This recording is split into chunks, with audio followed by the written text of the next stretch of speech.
Hello everyone, welcome to my channel. Friends, आज हम लोग थेवेनिन थ्योरम में पार्ट नंबर 4 डिस्कस करेंगे। Why using Thevenin theorem find the current in 5 ohm. तो friends, question में आपको ये बताना है कि 5 ओम रेजिस्टेंस में कितनी करंट फ्लो हो रही है। चलिए क्वेश्चन को सॉल्व करते हैं। तो फ्रेंड्स, सबसे पहले हम लोग क्या करेंगे, हम लोग बीटीएस की वैल्यू को फाइंड आउट करेंगे। और बीटीएच निकालने के लिए मैंने आपको बताया था कि लोड रेजिस्टेंस को रिमूव करते हैं। यहाँ पे लोड रेजिस्टेंस क्या है, 5 ओम में, क्योंकि 5 ओम में करंट की वैल्यू पूछी गई है। तो सबसे पहले हम लोग सर्किट को बना लेते हैं फिर से। तो देखिए,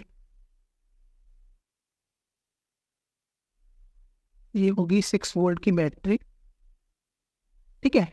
और ये हो गया 5 ओम 4 ओम का रेजिस्टेंस। यहाँ पे लगा हुआ है 1 ओम का रेजिस्टेंस, और यहाँ पे एक और 2 ओम का रेजिस्टेंस लगा हुआ है। यहाँ से एक करंट सोर्स बना लीजिए 25 एम्पियर, और यहाँ पर एक और करंट सोर्स है 10 एम्पियर का, ठीक है। और इसको मैं क्या करूँ, ब्रांच को ओपन कर देता हूँ और यहाँ पे लिख देता हूँ VTH। यहाँ पे लिख सकते हैं BOC, ओपन सर्किट वोल्टेज, क्योंकि हम लोग को VTH की वैल्यू भी फाइंड आउट करनी है, ठीक है। तो ये हो गया 4 ओम, और ये 1 ओम, ये हो गया 2 ओम, और ये हो गया 10 एम्पियर, ठीक है। और ये 6 वोल्ट की बैटरी। अब देखिए पैन, आप क्या करिए, यहाँ पर एक वोल्टेज जूम कर लीजिए V, ठीक है। अब यहाँ पे हम लोग क्या लगाते हैं, KCL लगाते हैं। तो जब भी मैंने आपको बताया था, अगर किसी नोड पर हम लोग कोई वोल्टेज साइन करते हैं तो उस वाले नोड से सभी करंट की डायरेक्शन को आउटगोइंग मानते हैं। अगर कोई पहले से करंट आ रही है उस नोड पे तो उसको टच नहीं करते हैं। जैसे 25 एम्पियर आ रही है तो इसको टच नहीं करेंगे, 10 एम्पियर इस नोड से दूर जा रही है, इसको टच नहीं करेंगे। लेकिन यहाँ पे कोई करंट फ्लो नहीं हो रही है तो हम लोग उसको कैसे मानेंगे, आउटगोइंग मान लीजिए आप, ठीक है। इधर तो करंट जाएगी नहीं, ठीक है, यहाँ पे साइड से। अब इसको सॉल्व करते हैं तो देखिए क्या हो जाएगा। अगर मैं यहाँ पे लिखूँ अप्लाई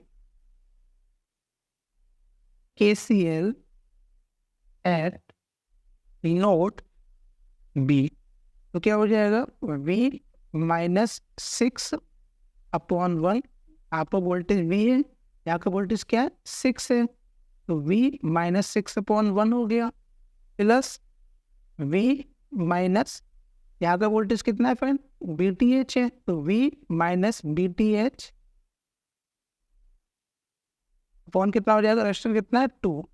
अब देखिए 10 एम्पीयर कैसा है, आउटगोइंग है, तो आउटगोइंग के लिए हम लोग प्लस साइन से इंडिकेट करते हैं, और इनकमिंग के लिए माइनस साइन से। तो देखिए 25 इनकमिंग है तो माइनस साइन होगा, इक्वल टू मार के ये प्लस हो गया, ठीक है, तो 25 हो गया। अब आप क्या करिए, एलसीएम ले लीजिए, तो 2 एलसीएम हो गया नीचे, ऊपर कितना बना, 2V -12 plus V -VTH plus 20 equal to कितना हो जाएगा फ्रेंड, 25, ठीक है। और हम इसको आगे सॉल्व कर लीजिए। तो देखिए आगे क्या होगा फिर, 3V equal to 3V -VTH plus 8 equal to 50, या फिर 3V -VTH इक्वल टू 42। तो ये हो गई क्वेश्चन नंबर फर्स्ट। अब आपको क्या करना है, सेम ऐसे ही अब आपको क्या करना है, BTH वाले नोड पर आपको नोडल एनालिसिस लगानी है। मीन्स अभी आपने B पे लगाया, अब आप क्या करिए, यहाँ पर नोड लगा लीजिए, क्योंकि क्वेश्चन क्या बनेगी, BTH -B/2, और इस वाले नोड पर फ्रेंड क्या हो रहा है, 10 एम्पियर इनकमिंग भी है, ठीक है।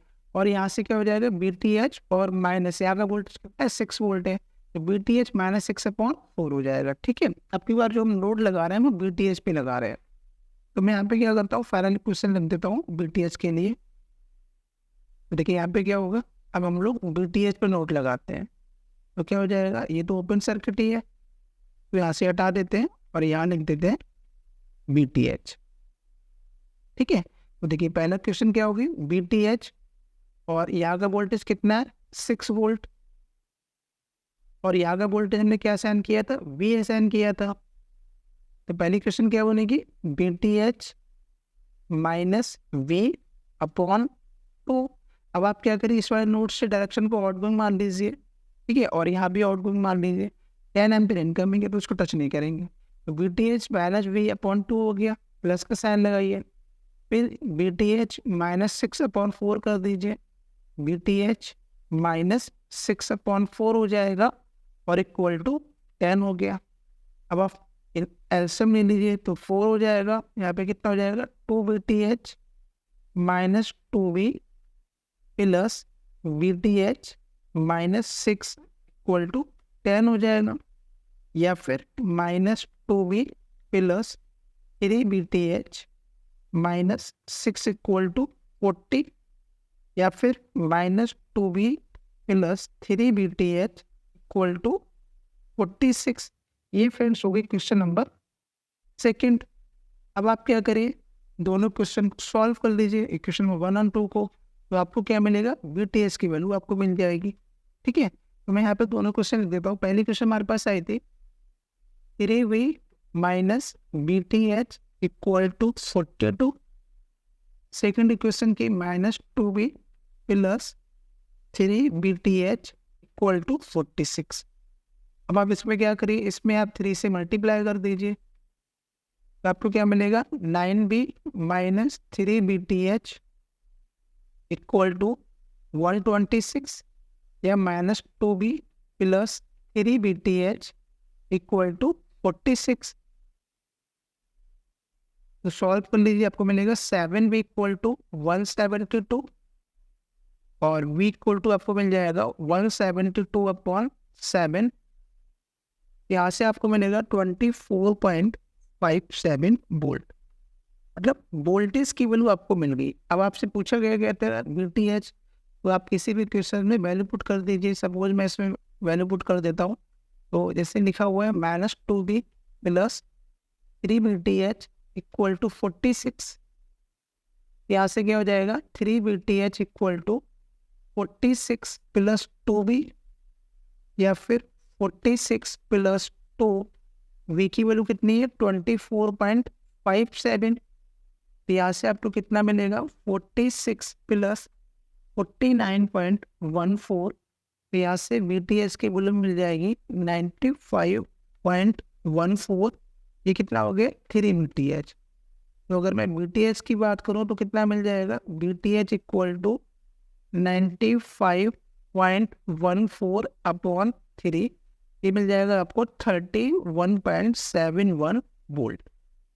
यानी जो BTH की वैल्यू है वो फ्रेंड्स आई है 31.71 वोल्ट। अब हम लोग क्या फाइंड आउट करना है, अब फ्रेंड्स हम लोग को फाइंड आउट करना है RTH की वैल्यू। ठीक है, तो देखिए RTH की वैल्यू अगर आपको कैलकुलेट करनी है तो आप क्या करेंगे, जो भी लोड रेजिस्टेंस है उसको वहाँ से रिमूव तो कर ही देंगे और वहाँ पे लिख देंगे हम लोग RTH, और जो भी इंडिपेंडेंट वोल्टेज सोर्स है या फिर इंडिपेंडेंट करंट सोर्स है, अगर इंडिपेंडेंट वोल्टेज सोर्स है तो उसको शॉर्ट करेंगे, और अगर इंडिपेंडेंट करंट सोर्स है तो उसको ओपन करेंगे। तो हम लोग क्या करते हैं, फिर से सर्किट को बनाते हैं। तो देखिए इंडिपेंडेंट वोल्टेज सोर्स है, मैंने उसको क्या कर दिया, शॉर्ट कर दिया। ठीक है, और यहाँ पे 1 ओम का रेजिस्टेंस लगा हुआ है, और यहाँ पर एक इंडिपेंडेंट करंट सोर्स है तो उसको आप ओपन कर दीजिए। ठीक है, और यहाँ पे लगा हुआ 2 ओम का रजिस्टर। यहाँ से हम लोगों के लिए RTH की वैल्यू को कैलकुलेट करना है, तो यहाँ पे आप लिख दीजिए RTH, यहाँ हो गया 2 ओम, ये हो गया 1 ओम, और यहाँ पर एक रेजिस्टेंस लगा हुआ है 4 ओम का, यहाँ पर एक 4 ओम का रेजिस्टेंस लगा दीजिए। ठीक है, अब देखिए फ्रेंड, आपको यहाँ से दिख रहा होगा कि आपको RTH की वैल्यू को कैलकुलेट करना है। ठीक है, तो फ्रेंड देखिए 2 और 1 किस में, फ्रेंड 2 और 1 है सीरीज में, उसके साथ 4 ओम किस में है, पैरेलल में है। तो आप क्या लिखेंगे, RTH इक्वल टू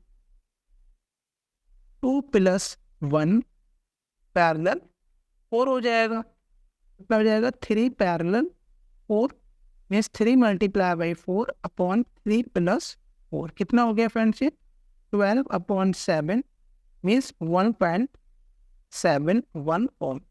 फ्रेंड देखिए अब आपके पास BTH भी है और आपके पास RTH भी है। अब आप क्या करिए, सिंपल इसमें इसका इक्विवेलेंट सर्किट बना लीजिए, थेवेनिन इक्विवेलेंट सर्किट, और उसमें वैल्यू पुट कर देते हैं।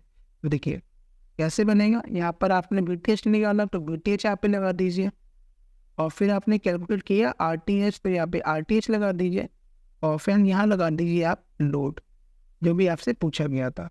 तो RL में पूछा गया था, RL की वैल्यू थी 5 ओम, 5 ओम रेजिस्टेंस में आपको करंट की वैल्यू पूछी गई थी, और RTH आपने कैलकुलेट किया 1.71, ठीक है, और BTH की जो वैल्यू आई थी 31.71 वोल्ट।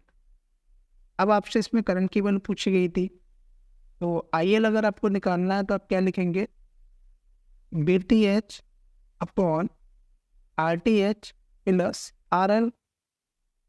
BTH की वैल्यू कितनी है फ्रेंड, BTH की वैल्यू है 31.71, RTH की वैल्यू 1.71, RL की वैल्यू कितनी थी फ्रेंड, 5 थी।